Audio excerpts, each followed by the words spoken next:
Today we're brewing a Doppelbock. And we're going to put a new piece of brewing equipment to the test. We're going to try out a Sparge arm.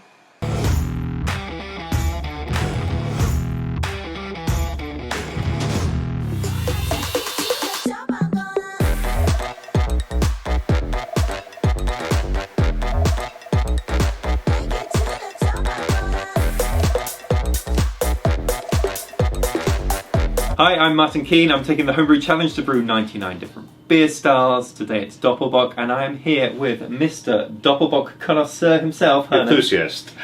Mr. Doppelbock enthusiast, Hernan.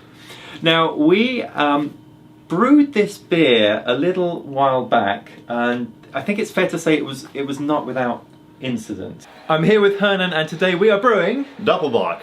Had a couple of challenges. Was it the first batch with the new equipment? Yeah, so it was one of the first beers we brewed with this unibrow system. I had no idea what I was doing, and I made a mistake in the water volume that I added when I was calculating this in Beersmith, and it screwed everything up. So the first issue that we had was the extremely long mash.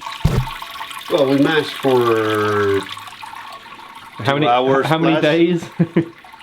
Yeah, so one of the other problems that we had was because I'd messed up the amount of water that was in there, the amount of work that we got was just minuscule. I think by the end we had 3.5 gallons. Houston.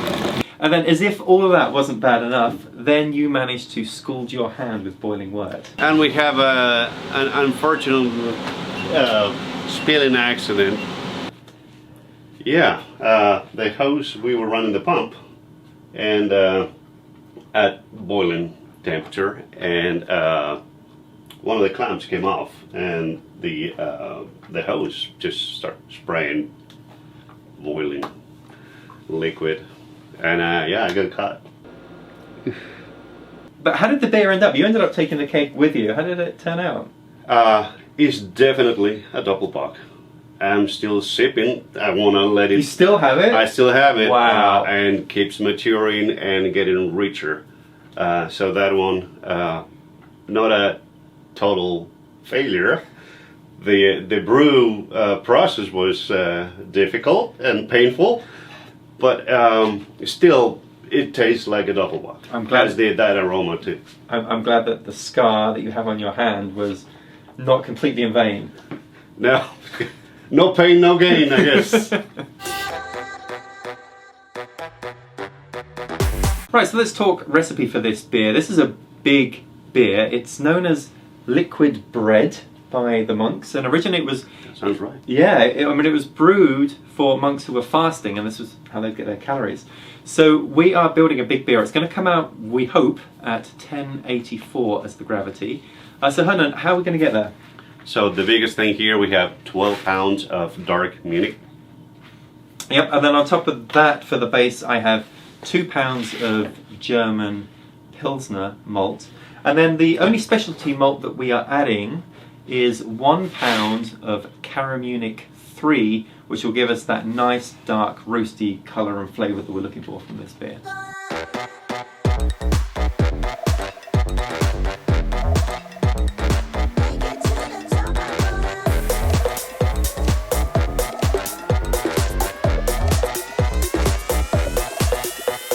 So this is a Sparge arm. Now, typically you'd use this for sparging, so you would do your mash and then in a separate vessel you would sparge water over the top of that mash.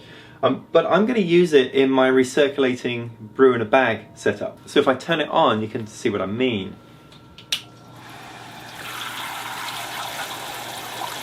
There we go, so we've got water spraying out in all directions, to the side and down the middle. So my recirculated water should now fall more evenly in the kettle, and I'm hoping that will mean less hot spots in the mash. So because we have so much grain, today we're going to do a 4.5 batch instead of 5 gallon.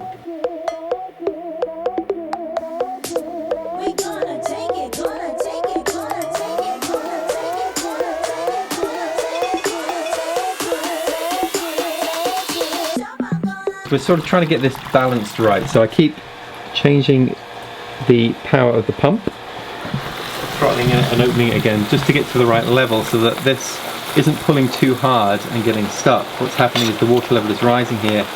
If I do it too much, and if I do it too little, nothing is coming out the sides. But the other issue is that some of these holes are getting clogged. Okay, well, we have tried out that Sparge arm, but we've gone back now to the original tubing method. This is just a little bit easier considering how much we're working with here and how much grain. We got a pre-boil gravity of 1069, which is what we want. So now it's a case of getting 15 pounds of grain out of the kettle. No problem.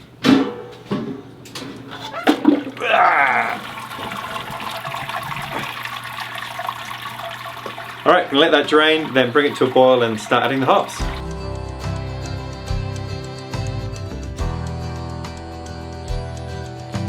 So we're going to put 3/4 of an ounce of Northern Brewer for 60 minutes, and in the last 20 we're going to put half an ounce of Tettnang.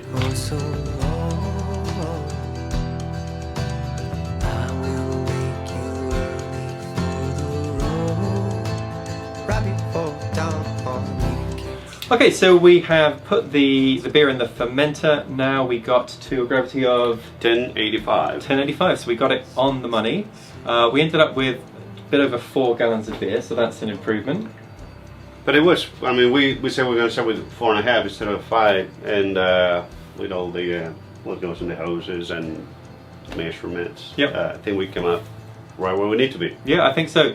For the yeast, once we've cooled the wort down to 50 degrees, we're going to add Wyeast 2308, that's Munich lager yeast, and let it do its thing.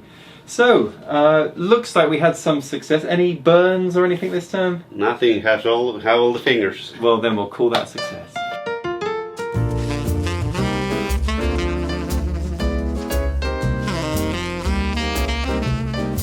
It is 6 weeks later, and we're going to taste this thing.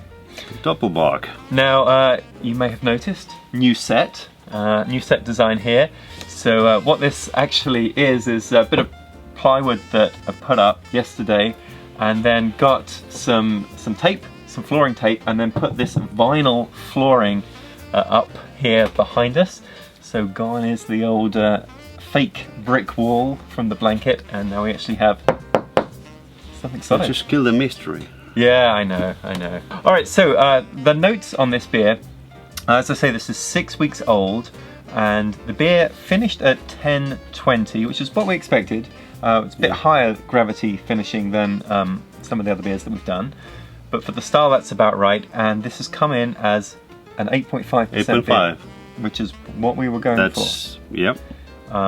I know you would be most upset if this was 7% or something. What's the point, right? It's a Doppelbock, so why bother if you go below 8? Why bother? All right, so I am very curious to have the Doppelbock expert tell me about this beer. So first of all, what do you think about appearance? So it's not super dark. We've done a lot darker Doppelbocks. Yes. This one has some copper tones to it. And then what about aroma? There's some sweetness to it. Yeah. Right. And there's some caramel stones to it too. Yeah. Well, honestly, I think we just need to try it. Let's just try it out. All right. I can't wait anymore. Stop talking. Oh, it's good. Well, I mean, they're all good, but yeah, it's a really nice finish. Yes. So there's definitely a sweet kind of sweet flavor to it. That, I guess, that liquid bread kind of thing. You can taste that, but there's also a really nice malty profile to this. Yeah, it's pretty good. I think we did good. Cheers. Cheers. Cheers.